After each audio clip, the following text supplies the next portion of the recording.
తాకట్లో ఉన్న మీ బంగారాన్ని విడిపించి ఆ రోజు ఆన్లైన్ రేటుకి కొంటాం. Sharma gold company. Google pay, phone pay వాడుతున్న యూజర్లకు షాక్. ఏప్రిల్ 1 నుంచి వచ్చే కొత్త రూల్స్ తో కొంతమంది users Google pay, phone pay చెల్లింపులు చేయలేరు. ఎన్పీసీఐ తీసుకున్న నిర్ణయంతో వారి అకౌంట్ ఆగిపోనుంది. అందులో మీ వీడియో ఉందా? ఎవరి అకౌంట్లో ఆగిపోనున్నాయి? ఎందుకు వారు చెల్లింపులు చేయలేరు? తెలియాలంటే ఈ వీడియోపై ఓ లుక్ వేసేయండి.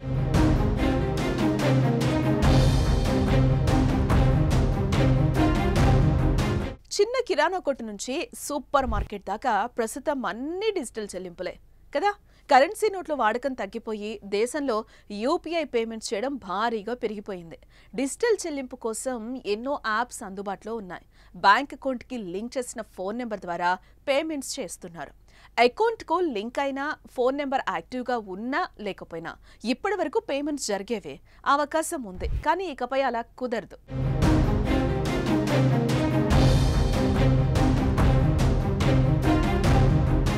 యూపీఐ అకౌంట్కు లింక్ అయిన ఫోన్ నెంబర్ యాక్టివ్గా లేనట్లయితే ఇకపై గూగుల్ పే, ఫోన్ పే లాంటి యూపీఐ ద్వారా డబ్బులు పంపించలేరు. అలాంటి ఫోన్ నెంబర్లకు బ్యాంక్ ఖాతా నుంచే కాకుండా యూపీఐ పేమెంట్ గేట్వే నుంచి తొలగిస్తున్నట్లు సమాచారం. ఏప్రిల్ 1వ తేదీ నుంచి ఈ కొత్త రూల్ అమలు కానుంది. ఈ మేరకు ఎన్పీసీఐ ప్రకటన కూడా జారీ చేసింది.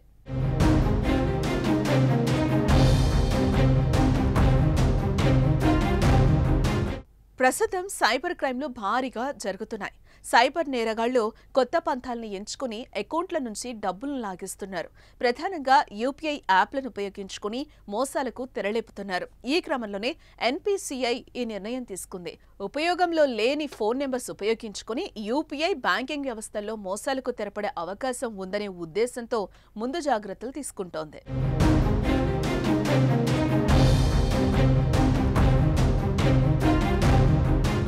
ఏప్రిల్ 1 నుంచి ఈ కొత్త రూల్ అమలుకు సిద్ధం కావడంతో ఇప్పుడు వినియోగదారులు మేల్కోవాలి.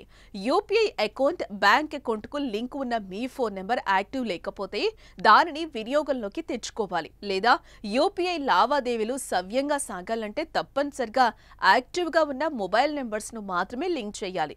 మీ బ్యాంక్ ఖాతాకు లింక్ చేయబడిన మొబైల్ నెంబర్ యాక్టివ్గా ఉందా లేదా తెలుసుకోవటం కోసం తప్పనిసరిగా చెక్ చేసుకోవాలి.